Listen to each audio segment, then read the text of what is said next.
endureth forever. Lord, you are good, yeah. Lord, you are good and your mercy endureth forever.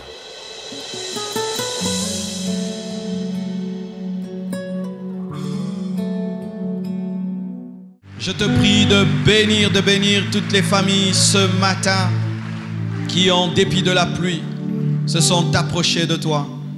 Je prie, Père, que tu déposes dans mon esprit et dans ma bouche ta sagesse pour bénir les couples, les familles, les conjoints et les conjointes, les fils et les filles, les parents et les enfants. Au nom de Jésus-Christ, j'ai ainsi prié et recommandé à ta grâce ce message encore. Au nom de Jésus. Amen. Nous acclamons le Seigneur. Acclamons le roi des rois.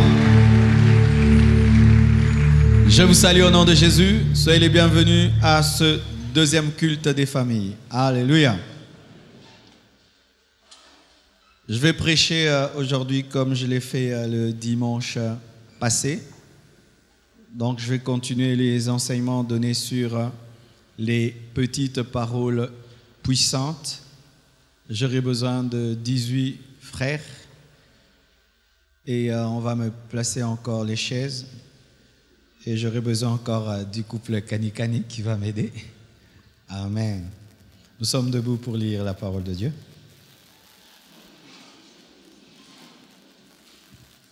Nous allons lire qu'un seul passage.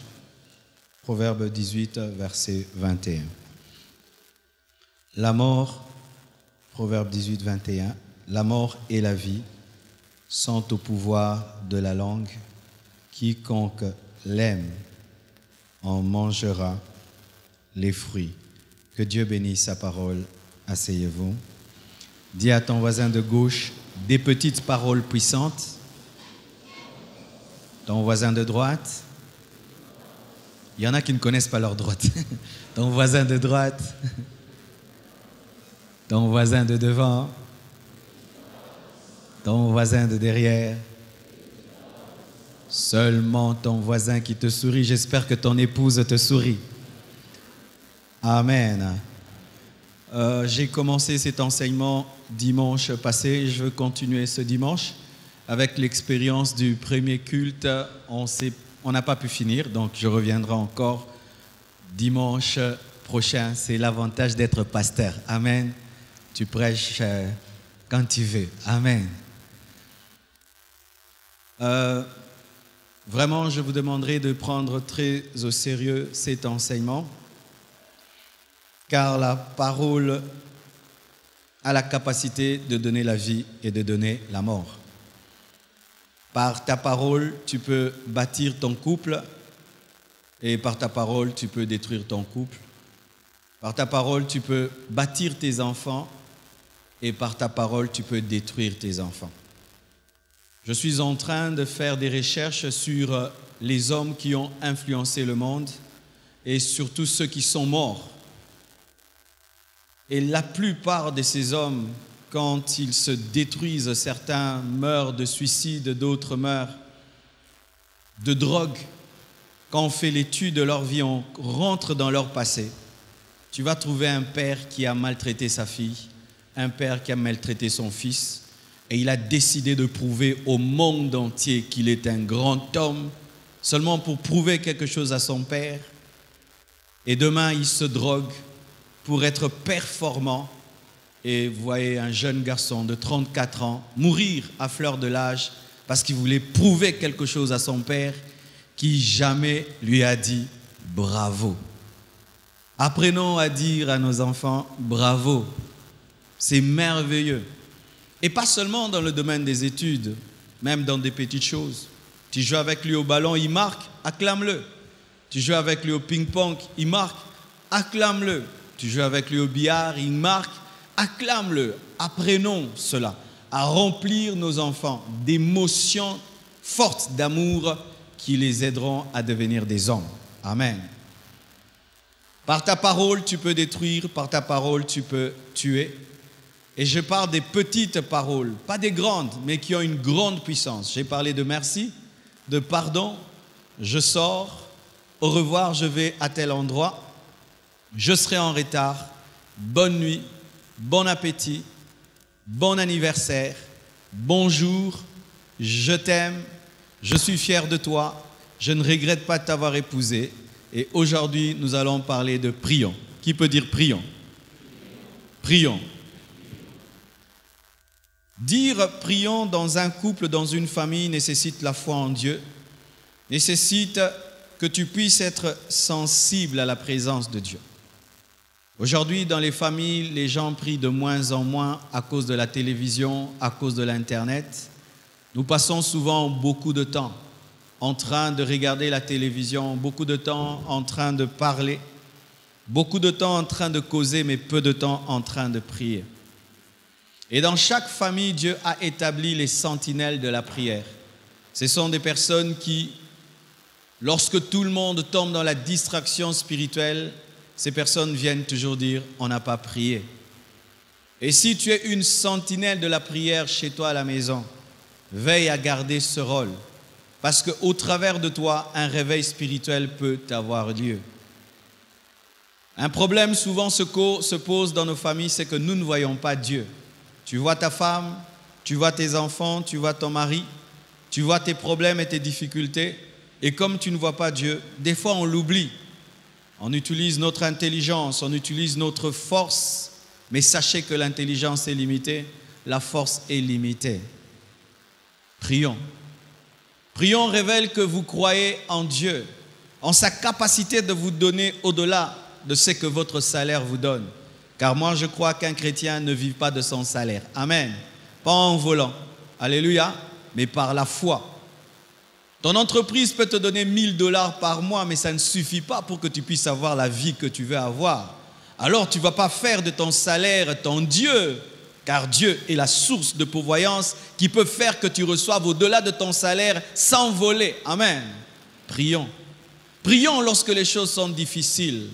Avant d'aller demander de l'aide à gauche et à droite, apprenez à dire prions. Avant d'aller demander le secours, apprenez à dire prions. Même avant d'aller à l'hôpital. Dans ma maison, nous avons eu une grande épreuve. Nous étions dans un jeûne de prière ici, je crois de 21 jours. Et pendant ce jeûne, mon épouse avait accouché et notre enfant était malade. Tous les pronostics étaient là. Le médecin avait dit qu'elle allait mourir.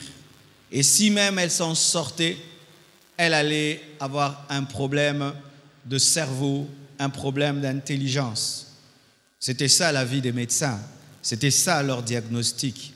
Mais quand le diagnostic est tombé, l'Esprit de Dieu m'a dit, refuse et prie.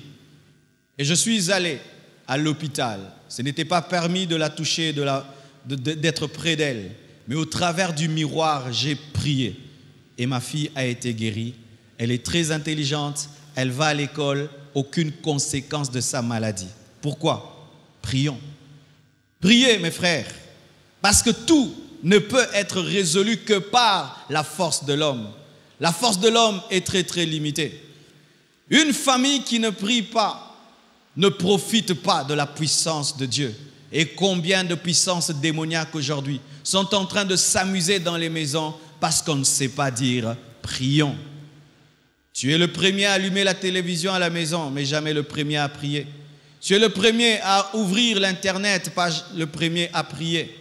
Et ça fait que Dieu n'a pas l'opportunité d'intervenir dans vos maisons parce que vous ne lui faites pas la passe de la prière.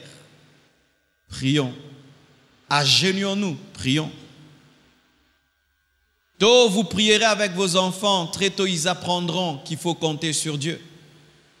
Pour chaque enfant, les parents sont les modèles et les exemples. Tout enfant trouve son père très intelligent, sa mère très intelligente. Son père, c'est le Superman. Mais imagine qu'un enfant entre dans la chambre et trouve Superman de sa vie à genoux en train de prier. Ça lui enseigne quoi? Moi aussi, je prierai. Que c'est beau, mon frère, qu'un enfant trouve son père à genoux en train de prier. Sans même que tu lui dises, sois un homme de prière, tu lui as déjà enseigné. Un enfant qui a vu et revu ses parents à genoux en train de prier, lui aussi priera et il dira à ses enfants, prions. Mais quand vos enfants ne vous voient jamais prier, vous voyez vous quereller, vous chamailler, sans le dire, vous êtes en train de leur inculquer une éducation mondaine. Prions, prions. Comment peux-tu prendre les enfants, les envoyer à l'école, entre les mains des inconnus, un professeur que tu ne maîtrises pas, une monitrice que tu ne maîtrises pas, pendant 8 heures, 9 heures, 10 heures, tes enfants passent du temps avec des inconnus, mais tu n'as même pas prié pour les enfants avant de les envoyer à l'école. Tu n'as pas prié avec eux. Tu comptes sur des inconnus. Voir des enfants qui quittent la maison, qui vont à l'école et qui reviennent est une grâce. Car certains ont amené les enfants à l'école, les enfants ne sont jamais revenus. Oui, vous savez, nous nous habituons souvent à la bonté de Dieu. Des enfants qui quittent le point A jusqu'au point B sans accident. Des enfants qui pendant toute une année étudient et jamais ne reviennent avec un œil crevé. C'est la grâce de Dieu. Mais nous sommes tellement habitués à vivre la protection divine que nous ne nous donnons plus le temps de prier. Prier. C'est vrai, aujourd'hui, l'homme moderne est tellement occupé. Notre travail nous prend beaucoup de temps. Nos études nous prennent beaucoup de temps. Le téléphone sonne tout le temps. Mais même s'il y a toutes ces occupations, apprenez même à prendre quelques minutes en train de prier avec vos enfants. La Bible dit que 2 valent mieux qu'un. Pas seulement dans le domaine du mariage, mais aussi dans le domaine de la prière. Lorsqu'un homme prie seul, il est efficace. Mais lorsqu'un homme prie ensemble avec sa femme pour une chose, ils sont plus efficaces. Si l'homme dit, Dieu, j'aimerais qu'avant la fin de cette année, tu me donnes une maison. Dieu va lui donner cela à la vitesse, mettons, 70 km à l'heure. Mais quand l'homme et sa femme se mettent ensemble et disent, Seigneur, cette année, donne-nous une maison. Je vous dis, ils iront à 200 à l'heure. Satan veut que l'homme soit dans son coin en train de prier et que sa femme fasse autre chose. Veut que la femme puisse prier et que l'homme fasse autre chose. Satan ne veut pas que l'homme et la femme se tiennent les mains pour demander une chose à Dieu. L'un des hommes que j'ai beaucoup apprécié dans mon ministère, Kenneth Hagin, a enseigné cela. Chaque fois qu'il demandait à Dieu quelque chose et que cela tardait, il appelait sa femme, il disait, tenons-nous les mains, accordons-nous sur telle chose et demandons cela à Dieu. Et il demandait et le miracle avait lieu. Quand je prêche et je sens qu'il y a un très grand combat spirituel, même si j'ai pu passer toute la journée en train de prier pour le culte, avant d'aller, j'appelle mon époux, j'ai dit, accordons-nous pour ce culte que Dieu m'utilise. Et quand je pars, je vois la gloire de Dieu. Ta femme, ton mari, n'est pas seulement un pourvoyeur ou une femme avec qui tu dors seulement. Non, c'est aussi un partenaire de prière. Mais combien nous ne comprenons pas cela? Nous perdons notre temps en train de nous chamailler avec celle avec qui nous devons prier, en train de nous battre avec l'homme qui devait être notre partenaire dans la prière. Et au lieu que nous puissions bénéficier de la puissance de la prière à 2, chacun se bat seul dans sa spiritualité. Prions, prions. Chers enfants, il arrive des fois que les parents sont distraits spirituellement. Ah oui, ça arrive. Parce qu'il n'est pas dit que parce qu'on est parent, qu'on est toujours plus spirituel que les enfants. Des fois, les enfants sont plus spirituels que les parents. Des fois, les enfants maîtrisent la prière plus que les parents. Et des fois, Dieu, dans la famille, n'établit pas le père ou la mère comme étant leader spirituel de la prière, mais il établit peut-être la fille, peut-être le garçon. Il faut avoir l'humilité. Lorsque Dieu élève dans votre maison, peut-être pas vous, mais les enfants, où vous sentez une certaine grâce spirituelle dans l'enfant, il faut vous humilier afin de laisser cet enfant vous amener dans une plus grande hauteur et il peut vous conseiller, dire, papa, vous voyez, pour tel problème, Dieu m'a dit que toute la maison puisse jeûner. Ne dis pas, toi tu es qui? Moi je suis ton père. Ah non, dans le domaine spirituel, cela n'existe pas, car Dieu peut prendre Gédéon afin de libérer Israël alors qu'il est le plus petit de la plus petite famille. Alors des fois, certains enfants tombent dans le piège de croire que si les parents ne se donnent pas à la prière, ah ben c'est leur maison. Non, même si c'est la maison de papa et de maman. Mais s'ils ne comprennent pas les réalités spirituelles, il faudrait que tu sois leur relève jusqu'à ce qu'ils comprennent. Ainsi, c'est à toi de dire aux parents, prions. Alléluia. Et si les parents refusent, entre vous les enfants, priez. Amen. Et qu'est-ce qui arrive? À force de prier, ils finiront par être touchés par la puissance de vos prières et ils prendront la relève et comprendront que ce sont eux qui sont établis chefs. J'aimerais parler aux pères. De plus en plus, nous les pères, nous sommes devenus des missionnaires dans le domaine de la prière. Ce sont plus les enfants, plus les mamans. C'est rare qu'on entende dans une maison que papa est entré en retraite. Vrai ou faux? C'est rare. Mais souvent on entend quoi? Maman est allée en retraite. Les enfants sont allés en retraite. Maman est allée en retraite. C'est rare qu'on entende que papa est en jeûne et prière pour la famille. Mais alors que bibliquement, lorsque nous lisons l'histoire de Job, qui était le leader spirituel de la maison? C'était Job. C'était Job qui sanctifiait les enfants. C'est Job qui offrait des sacrifices pour les enfants. L'homme le plus spirituel de la maison d'Abraham, c'était Abraham. L'homme le plus spirituel de la maison d'Isaac, c'était Isaac. L'homme le plus spirituel de la maison de Jacob, c'était Jacob. L'homme le plus spirituel de la maison de Joseph, c'était Joseph. Ce n'était pas la femme de Joseph, c'était Joseph. L'homme le plus spirituel de la maison de Philippe, c'était Philippe. Mais la plupart des temps, les personnes les plus spirituelles dans nos maisons, soit ce sont les enfants, soit c'est la femme. Ce n'est pas biblique. C'est l'homme qui est le sacrificateur de sa maison. Et c'est plus facile lorsque c'est l'homme qui est le sacrificateur de la maison. Pourquoi? Parce qu'il jouit à la fois de l'autorité spirituelle et de l'autorité sociale. Ce qui fait qu'il peut même imposer des bonnes choses. Mais la femme doit venir demander à son mari, est-ce que tu permets? Est-ce que tu veux? Mais l'homme peut dire, j'ai décidé. Amen. J'ai décidé dans cette maison en gêne. Vous gênez, vrai ou faux? Mais maman peut décider, papa c'est rebelle, allié. Vrai ou faux? Dites, prions. Deuxièmement, pour ce matin, parle, je t'écoute. Peux-tu dire, parle, je t'écoute? Parle, je t'écoute. Là, il s'agit du dialogue. Il est impossible qu'il y ait dialogue sans qu'il y ait quelqu'un qui se tait et qui laisse l'autre parler. Souvent, dans nos maisons, c'est la cacophonie. Tout le monde parle au même moment. Le mari parle, la femme parle. Les parents parlent, les enfants parlent. Non. Parle, je t'écoute. Te permet de profiter de la sagesse de l'autre et de l'intelligence de l'autre. J'aimerais un peu parler à nous les hommes. Souvent, nous pensons, nous les hommes, qu'étant hommes, nous sommes toujours plus intelligents que nos femmes. Ce n'est pas vrai, hein? Je vais prouver. Une fille étudie. Toute sa vie, elle a distingué 80, 80, 80, et puis elle se marie à un homme. Et l'homme, toute sa vie, il a étudié aussi, il avait que 50, tangente, tangente, tangente. Et puis il se marie. Parce que cet homme-là qui avait tangente tout le temps a épousé une femme qui avait 80. Du coup, il faut un échange de cerveau. Non.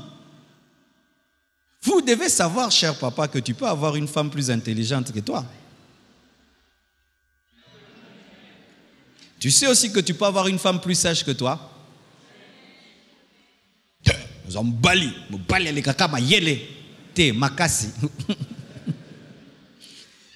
y a une grande différence entre la force et l'intelligence. Tu es plus fort que ta femme, pas de discussion. Mais côté intelligence et sagesse, là, c'est discutable. Je ne dis pas dans tous les cas qu'il en est ainsi. Souvent, les hommes sont plus sages que leurs femmes parce qu'ils sont souvent plus âgés. Dans le couple, c'est l'homme qui est plus âgé. Ainsi, il a plus d'avance dans la vie. Mais des fois, il y a des femmes qui sont plus sages que leur mari. Tu vois comment elle se comporte, comment elle se conduit, comment elle parle et comment son mari parle et se comporte. Tu déduis clairement que la femme est plus sage, que la femme est plus intelligente. Mais en soi, il n'y a pas de guerre, il n'y a pas de combat. Ma main droite est plus habile que ma main gauche dans plusieurs domaines. Mais bizarrement, vous savez, quand je conduis une voiture, c'est ma main gauche qui est plus habile que ma main droite. Ça, j'ai jamais compris. Avec ma main droite, si je conduis une voiture, je peux avoir un accident. Mais ma gauche aussi. Ah, mon pila. Mais je ne suis pas gaucher. Mais dans le domaine de la voiture, ma gauche est vraiment presque parfaite. Alors qu'est-ce qui se passe? Dans tous les autres domaines, ma main gauche ne réclame rien. Elle laisse ma main droite faire. Mais quand il s'agit de conduire, boum, c'est elle qui vient. Pourquoi? C'est son domaine. Cher papa, la femme que Dieu te donne est un trésor. Il faut faire l'étude du trésor. Il y a des trésors en or, des trésors en diamant, des fois mélange or-diamant. Tu dois faire l'inventaire du trésor que Dieu t'a donné, ta femme. Et regarder en elle les domaines qu'elle maîtrise plus que toi. Et lorsque vous êtes face à un problème, tu dis à ta femme, attaquez. Alléluia. Moi, il y a des domaines que je ne traite pas. Et il y a des domaines que ma femme ne traite pas. Nous sommes une équipe. Le numéro 5 n'est pas le numéro 10. Le numéro 10 n'est pas le numéro 5. Si le numéro 10 devient gardien de but, on va tirer Olia Yamba, Toulou, un a dribblé, Babotolier ballon. Et mettez un numéro 2, il devient numéro 9. On va lui donner la passe, au lieu de donner un coup de tête, touche. Pourquoi? Ce n'est pas son terrain. Chaque fois que les gens viennent dans ma vie, mais dans le domaine de ma femme, j'appelle ma femme. Et chaque fois que des gens viennent dans sa vie, dans mon domaine, elle m'appelle. Ainsi, pour certaines choses, elle te dit, ça, vois le pasteur. Et moi aussi, dans certains domaines, je dis, ça, vois maman Blanche. Ça ne me diminue pas. D'ailleurs, je deviens plus fort parce que j'ai un double cerveau. Reconnaître la sagesse et l'intelligence de ta femme ne te diminue pas. Au contraire, tu deviens double. Double. C'est-à-dire dans le domaine où moi-même, je peux maintenant, mais par ma femme. Parce que quand maintenant le numéro 9 a marqué le but, même le gardien de but saute. Mais est-ce qu'il a marqué? Il a marqué par le numéro 9. Je marque par ma femme, elle marque par moi. Nous ne sommes pas en compétition ni en rivalité, nous nous complétons. Mais qu'est-ce qui arrive souvent, nous les hommes? Étant donné qu'on nous a dit en Afrique que l'homme dépasse toujours la femme,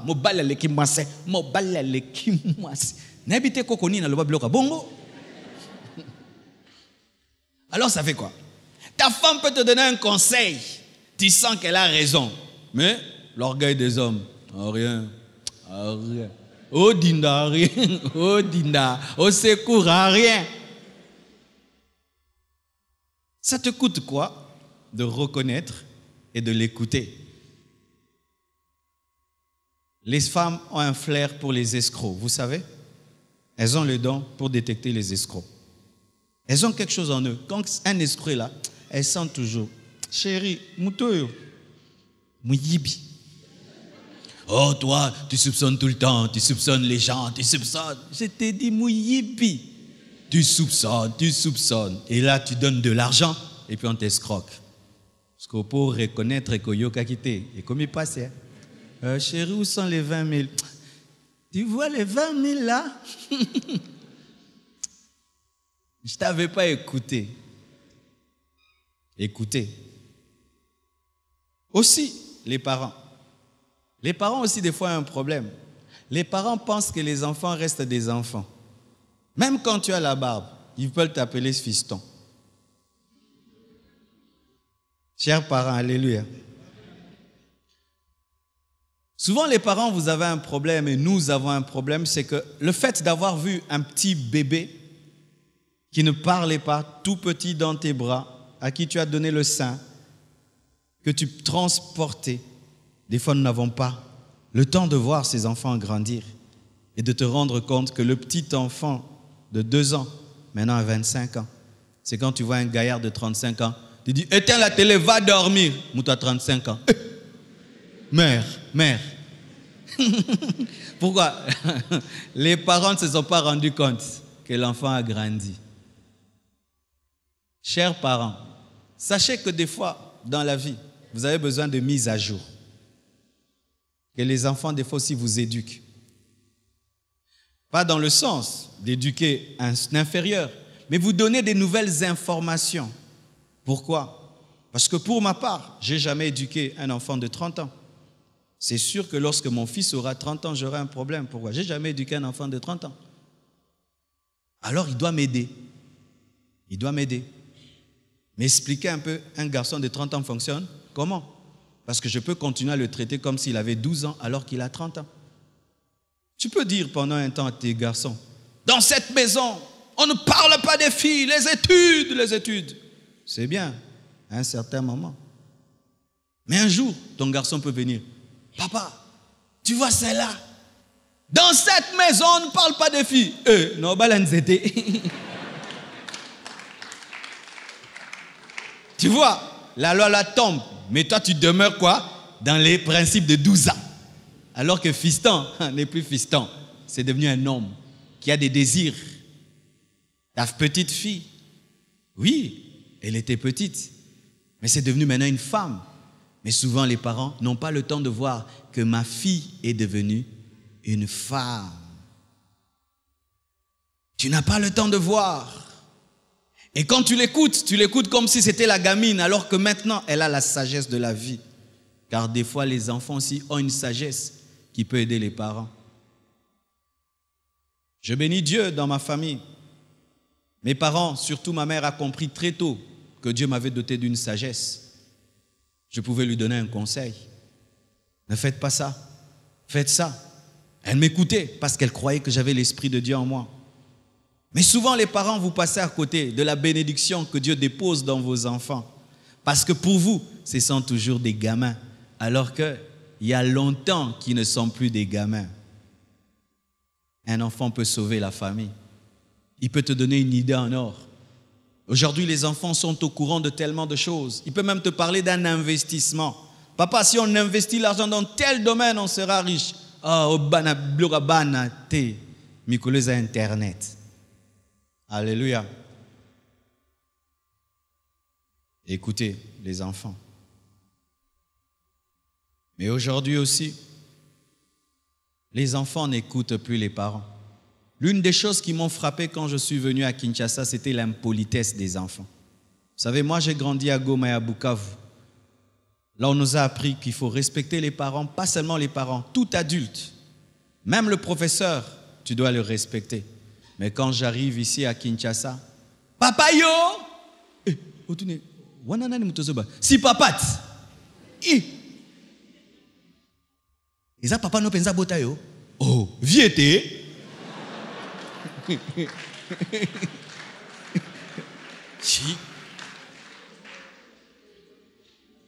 Et avec les Français d'aujourd'hui, tu me saoules, vous me saoulez dans cette maison, vous me saoulez. Vous me saoulez, un peu plus, cassez-vous. Quelle malédiction. Quelle malédiction. Est-ce que vous écoutez vos parents? Certains ici même, vous vous mariez sans écouter vos parents. Quelle erreur! Quelle erreur vous faites! Vous savez l'erreur? La voici. Vous voyez mon fils qui est là? Il grandit. Je le connais bien. Et plus il grandira, je le connaîtrai mieux. Et je peux savoir ce qu'il aime et ce qu'il n'aime pas. Le connaître en profondeur. Et imaginez un jour, à 25 ans, il me vient avec une fille. Papa, voici Jeannette, je vais l'épouser. Nathalie Jeannette Ango. Le contraire de tout ce qu'il m'a toujours dit qu'il a aimé dans sa vie. Toute sa vie, c'était un enfant ordonné, propre. Mais il m'amène une femme sale. Je saurais qu'il est envoûté. Pour changer la mort boué.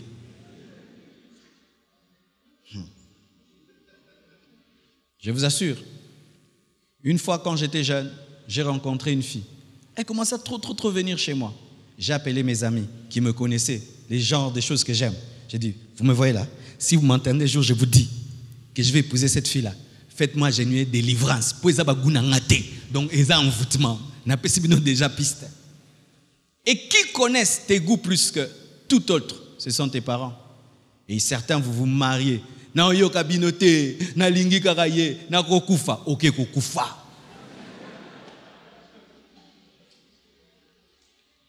Voici l'avantage des parents. Nos amis, quand ils nous conseillent, des fois, ils ont des conseils biaisés parce qu'ils ont souvent peur de nous blesser. Mais ton père, il gagne quoi? Il ne cherche que ton bonheur. Mais tu ne l'écoutes pas. Et des fois même, vous n'écoutez que nous, les pasteurs. Je passe avec vous que 2 heures ou 3 heures. Et des fois, vous êtes tous nombreux. Je n'ai pas des échanges trop personnels avec vous tous. Mais tes parents te connaissent. Ils savent quelle éducation ils t'ont donné, quelle culture tu as. C'est vrai que des fois, les parents peuvent se tromper. Mais moi, je crois ceci. Si le choix que tu fais vient de Dieu, même si tes parents s'opposent au début, ils finiront par céder. Mais si jusqu'au bout, tu vas doter une femme, tes parents disent non, on veut te doter. Jusqu'au bout, les parents disent non, il faut laisser tomber. Le nom de Dieu s'est caché dans le nom de tes parents. Voici, lorsque vous vous mariez avec l'opposition totale de vos familles, voici ce qui va arriver. Quand on se marie, mes frères et sœurs, il y a des problèmes qui arrivent. Des fois, tu ne t'entends pas avec ton mari, des fois avec ta femme, des fois les enfants sont malades, des fois tu as besoin d'un soutien. Alors ceux qui devaient te soutenir ne sont pas là parce qu'ils vont te dire « mais on t'avait dit ». Alors tu ne sais pas où rentrer. Où rentrer?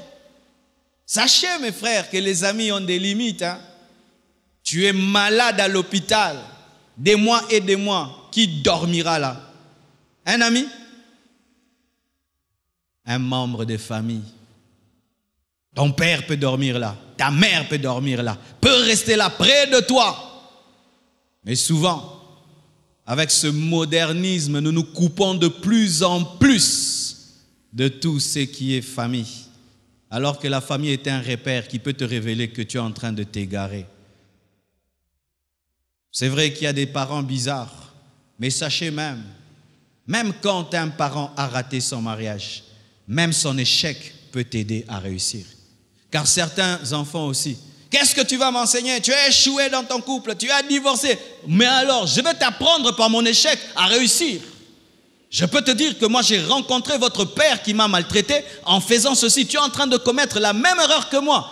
J'ai détruit mon couple en étant un mauvais mari. Tu es en train de le faire comme moi. Il peut t'aider aussi. Mais certains donnent comme condition, pour écouter mon père, ça doit être un bon père. Pour écouter ma mère, ça doit être une bonne mère. Même une mauvaise, même quelqu'un qui a échoué peut t'aider à réussir. En te disant, ne fais pas comme moi. Tu es en train de reproduire mes erreurs. Moi aussi, je parlais comme ça, mon mari. Moi aussi, je parlais comme ça, ma femme. Et j'ai tout détruit. Toi aussi, tu vas détruire comme j'ai détruit. Écoutez les parents.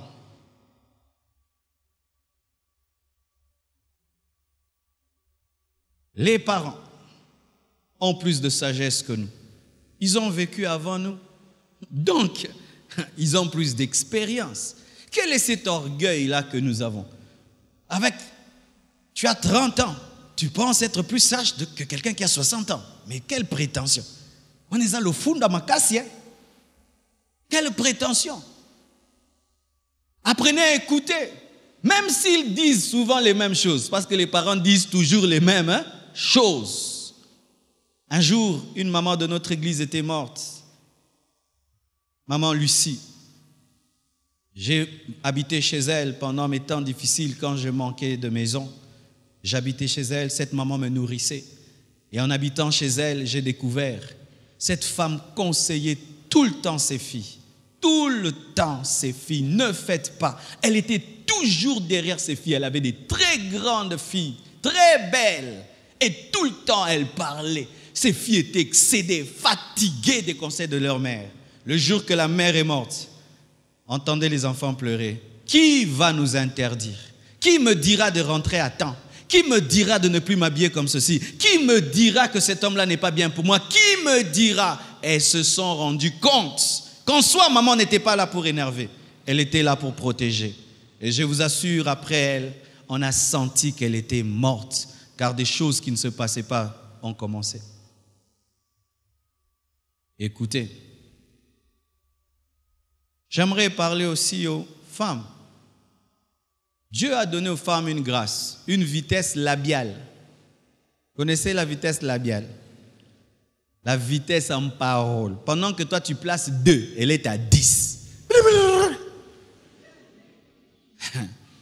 Souvent quand tu épouses un homme qui bégaye au bétolikov, faut stopper vitesse. Les femmes parlent vite, vite. Elles ont le don de réponse. Et ça fait quoi? Le fait que Dieu vous a permis de parler plus vite que nous, vous ne nous laissez même plus le temps de placer une phrase. Alors c'est quoi maintenant? On vous laisse.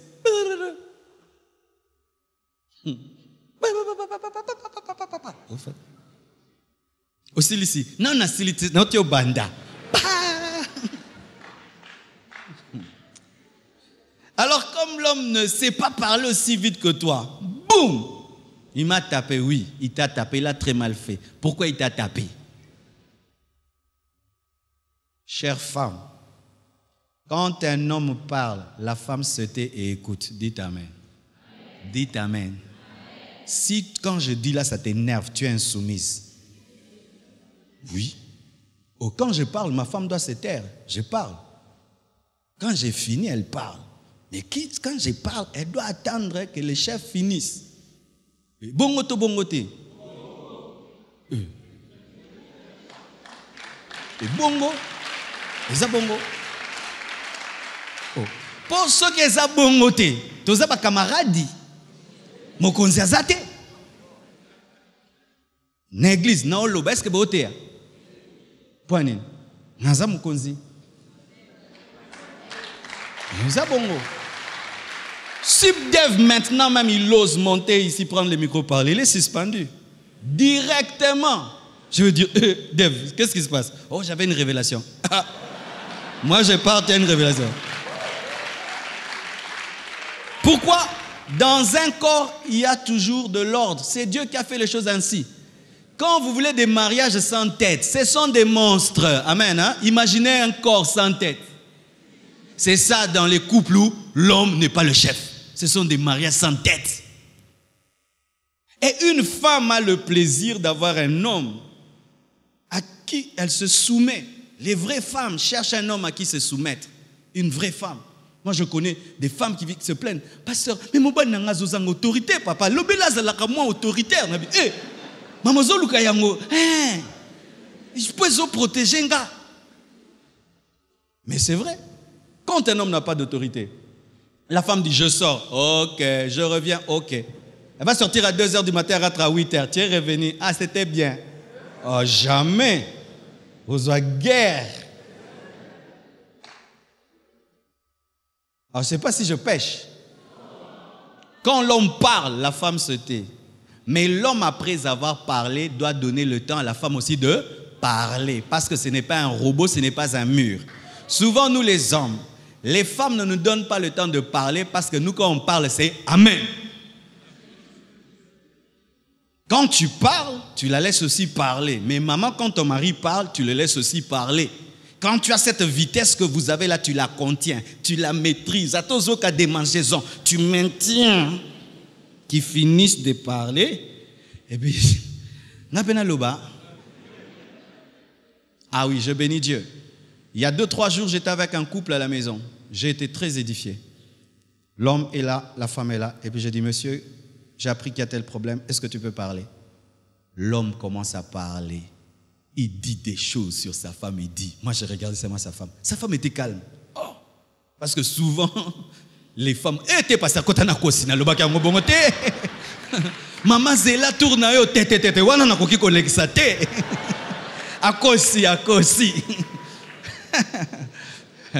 C'est le culte de famille, amen.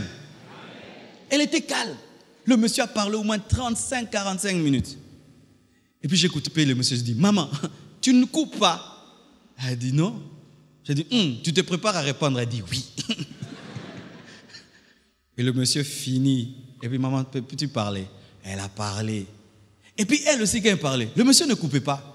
J'ai beaucoup aimé ce couple parce que chacun donnait le temps à l'autre de dire des choses, même si ça le blessait.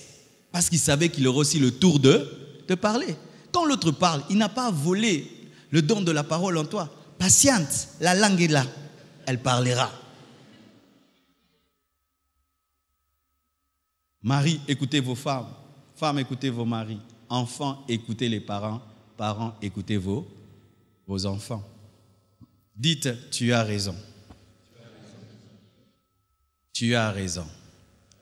Qui a déjà dit ça à sa femme? C'est à vérifier. Hein? C'est très difficile de dire tu as raison. Vous savez ça? Ah non, il faut être brisé. L'orgueil que nous avons nous empêche de dire tu as raison. Souvent nous avons, raison. L'autre a toujours tort. Ce qui est archi faux. Vous savez ceci? Quand il y a un problème dans un couple, même quand tu as raison, sache que des fois tu as même tort à 1%. Alors si tu traites le problème en disant seulement l'autre a totalement tort et moi j'ai totalement raison, jamais tu ne règles le problème. Amen.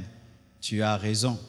Tu as raison nous permet de reconnaître nos fautes et nos erreurs, de reconnaître aussi la sagesse de l'autre, l'intelligence de l'autre. Tu as raison. Tu as raison. Tu as raison, mets fin au combat. Il y a des couples qui ressemblent à des combats de boxe ou à une opposition, un combat opposition, combattant contre majorité. Tu sens ça? Si la femme dit A, le mari s'arrange à dire B. Si la femme dit B, le mari s'arrange à dire A.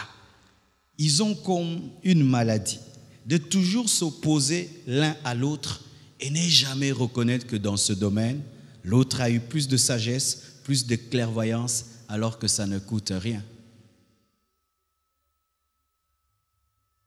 Lorsque tu reconnais que l'autre a raison, tu l'encourages à continuer à te conseiller. Dans certains couples, tu vois vraiment la femme laisser le mari s'enfoncer parce qu'il ne reconnaît pas. Et dans d'autres, le mari laisse la femme s'enfoncer. Et si tu reviens vers l'autre, tu dis, au fait, ton conseil était meilleur que le mien, tu as raison. Ça permettra à l'autre de continuer de te conseiller. Mais souvent, nous refusons de reconnaître que l'autre a raison à cause d'une chose. Les gens, quand on leur dit tu as raison, abandio yembango ernyos. Après ça, il a raison. Après ça, il a raison. Après ça, il a raison. Alors ça fait quoi? Même si tu sais que l'autre a raison et tu sais qu'en reconnaissant, il va le chanter,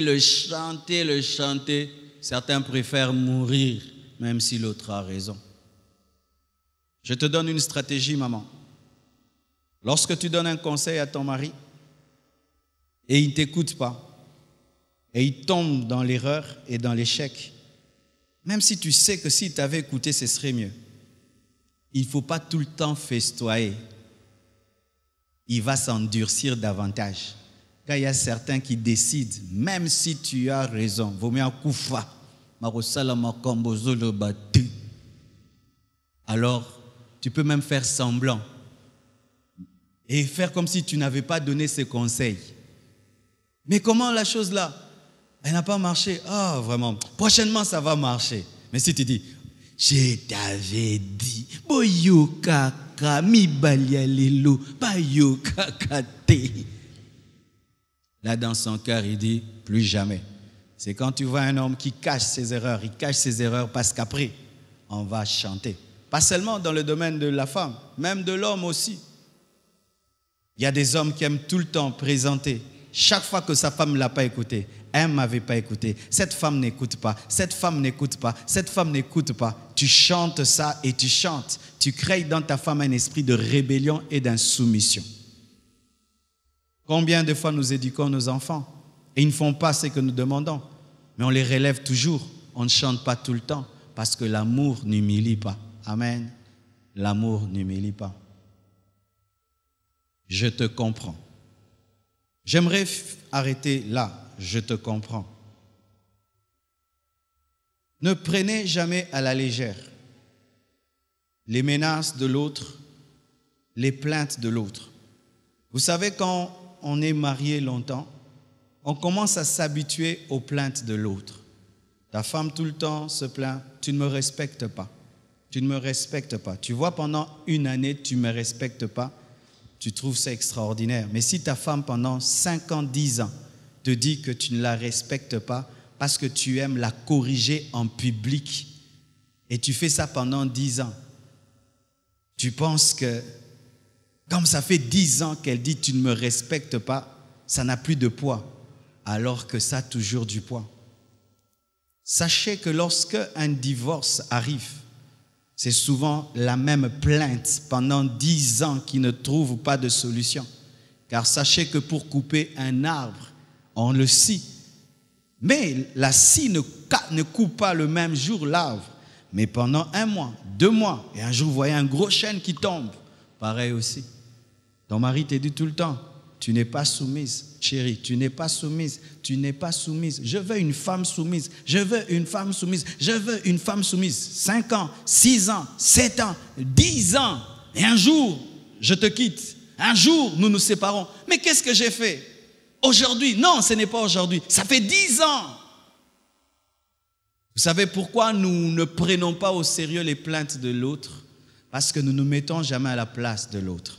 Sachez ceci. Ce qui est important pour l'homme, des fois, n'est pas important pour la femme. Et ce qui est important pour la femme, des fois, n'est pas important pour l'homme. Je donne un exemple. Une femme qui ne se donne pas du poids aura du mal à donner du poids à son mari. Une fille qui se marie, mais elle ne se respecte pas beaucoup. Elle est mariée, elle est tout le temps avec des célibataires, elle peut sortir, elle n'est pas lavée, elle peut sortir,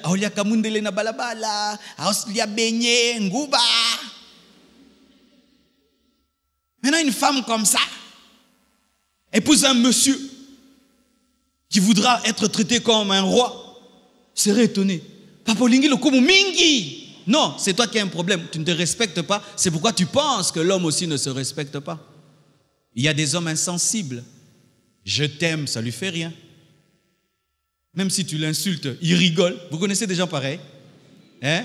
Il rigole. C'est-à-dire qu'il est insensible aux blessures, aux paroles dures. Alors cet homme aussi va commencer à dire des choses à sa femme. Yo penza. Et quand la femme pleure, oh la poanine, oh la poanine. Pourquoi? Il pense que sa femme est insensible comme lui. Et dans le sens contraire, on a des hommes. Il est marié, mais tu le vois au coin de la rue, en train de jouer aux dames. Lia, lia. Mais Moukolo, Abala, lia, na coupé, na cinglé. Et suis. Vieux Boris. Ah, vieux Boris. Mais il épouse une femme, classe. Quand cette femme va réclamer le respect, il va trouver que c'est bizarre. Sachez ceci, ta femme c'est ta femme, toi c'est toi, vous n'êtes pas les mêmes. Alors ce qui est important pour toi, peut-être n'est pas pour elle, mais comprends-la et essaye de te mettre à sa place. Des fois, des toutes petites choses peuvent détruire. Je me souviens, moi, quand j'étais célibataire, je ne permettais jamais à une fille de me dire yo. Yo, moi c'est pas yo. Yo, c'est un coup d'état. Yo. Alors, il y a une fille, quand j'étais à l'université, je voulais l'épouser. Et un jour, on est en train de parler sur la route, et on s'est un peu chamaillé. Elle m'a dit yo. Vous savez, j'ai fait ça. Elle a ajouté siot. Silic. Yo. Vous savez pourquoi? Je me suis vu dans une maison, me dit yo. Yo est belé. Yo, pourquoi? Chez elle à la maison, on dit à papa yo, maman yo, petit yo. Elle m'amène ça à moi, yo. Alors que moi je ne dis jamais yo, c'est moi quand je prêche, yo. Alors j'ai trouvé que il y aura des choses que moi je trouverai importantes, mais qu'elle trouvera banales. Elle pourra me manquer du respect comme ça en public. Elle rigole, alors que moi, je me sens vraiment fini. Alors, j'ai laissé tomber. Mais si vous êtes déjà marié, vous ne vous séparez pas, mais considérez cela. Parce que ce qui fait pleurer l'autre tous les jours, une petite goutte peut remplir un seau. Et puis demain, tu entends, je suis parti. Sachez ceci, qu'on est toujours sensible à la compréhension. Des fois, les gens sont très étonnés de voir un grand monsieur abandonner une très belle femme pour une personne qui n'a pas son niveau. Mais des fois, c'est là qu'on le comprend. On le comprend. Des fois, on est étonné de voir une grande dame aller avec un tout petit monsieur. Des fois, ce n'est pas toujours l'argent. Des fois, ce n'est pas toujours la beauté. Des fois, c'est seulement la compréhension. Ici, au moins, on me comprend. On me comprend. On peut lire en moi. On peut sentir ce que je sens. On peut se mettre à ma place. Je te comprends. Je te comprends. Ça fait plaisir à une femme que son mari sente qu'elle est fatiguée. Vous savez ça? Surtout nos femmes aujourd'hui. Nos femmes d'aujourd'hui travaillent beaucoup. Certains même ici dans cette église disent « Mais maman Blanche, pourquoi ?» Ah, ma femme travaille beaucoup. Ma femme est boss, grave, vous ne pouvez pas savoir. J'ai une femme chère des combats. Alors je vous assure, ne la voyez pas quand elle s'assied seulement là. Oh là là là là là. Elle travaille. Des fois, quand elle dort, même si j'ai besoin de café, de ceci, je la laisse dormir. Je me débrouille. Pourquoi? Je la comprends. Elle s'est occupée des affaires. Elle s'est occupée de mes projets. Elle s'est occupée des enfants, de leur école, des travailleurs. Oh, maman, dors. Si elle veut, dors, je te comprends.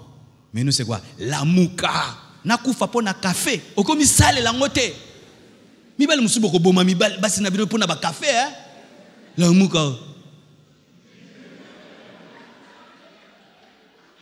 Donnez-moi l'amen. Elle a dormi à 0 heure, elle s'est réveillée à 6 heures du matin. Toute la journée, elle monte, elle descend et tout. Elle prend le temps de dormir, même 4 heures du temps. Monsieur, lui, ne peut pas se faire son thé. Pourquoi? C'est l'eau. Maman aussi, ça fait plaisir à une femme, à un homme, qu'une femme lui dise « Je te comprends ». Il se bat. Il t'avait promis quelque chose, mais il n'a pas eu l'argent. Il dit non, chérie, tu as tout fait, laisse. Je te comprends, ça fait plaisir. Tu m'avais promis, tu dois m'acheter. Tu m'avais promis, tu dois m'acheter. Naïba, non, on va l'absorber. Naïba, Nasimba Kissi. Chère maman, ton mari peut te promettre, mais n'est pas Dieu. Ça peut faire aussi, ça n'a pas marché. Tu m'avais dit que tu m'achèteras. Tu m'avais dit que tu allais organiser mon anniversaire. Oui, j'avais promis, mais je ne suis pas Dieu. Des fois, je peux promettre, je n'ai pas la capacité. Je ne suis pas El Shaddai. Je ne suis pas El Shaddai. Je peux promettre et je suis incapable. Je ne suis pas El Shaddai. Mais quand vous tenez vos maris sur leurs promesses comme si c'était la promesse divine, les hommes meurent de crise cardiaque. Pourquoi? C'est la femme qui dérange. C'est la femme, tu m'avais promis. Oui, j'avais promis, j'ai pensé avoir, j'ai pas eu. J'ai pas eu. Laisse-moi dormir, j'ai pas eu. La zuité, maman.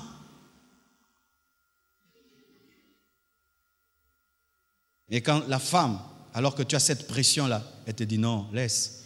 Tu peux faire même l'année prochaine. Je te comprends. Ça donne la paix. Des si petites paroles puissantes que si vous appliquez dans vos ménages, dans vos familles, au lieu de vivre la mort, vous allez vivre la vie. Si ça marche pour certains, ça peut marcher aussi pour vous. Souvent, nous les connaissons, mais nous ne les pratiquons pas. Que Dieu vous bénisse abondamment.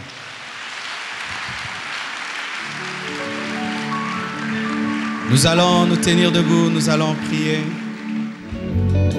Seigneur Dieu de gloire, je prie que tu restaures la vie de prière dans nos maisons. Je prie, Seigneur, que tu nous apprennes à dialoguer, à écouter. Je prie, Père éternel, mon Dieu, que tu nous apprennes à respecter la grâce et le potentiel que tu as déposé en nous et dans nos conjoints. Apprends-nous à comprendre, apprends-nous à dire tu as raison. Apprends-nous, Seigneur Dieu de gloire.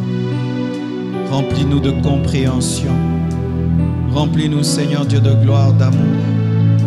Remplis-nous, Seigneur Dieu de gloire, de paix. Délivre-nous de l'orgueil qui nous empêche d'écouter l'autre. Délivre-nous de toute distraction, Père éternel, mon roi, qui nous empêche de prier.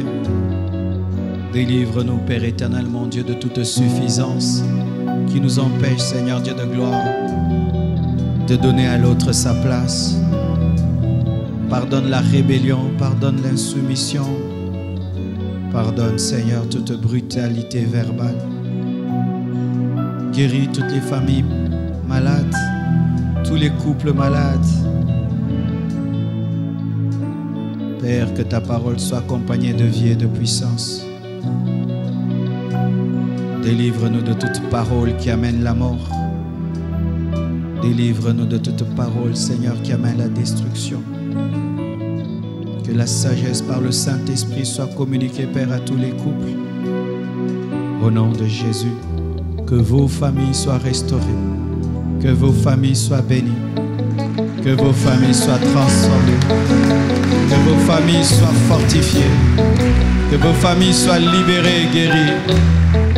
Vous êtes bénis, vous êtes bénis, vous êtes bénis, vous êtes bénis au nom de Jésus-Christ de Nazareth. Amen. Que Dieu vous bénisse abondamment.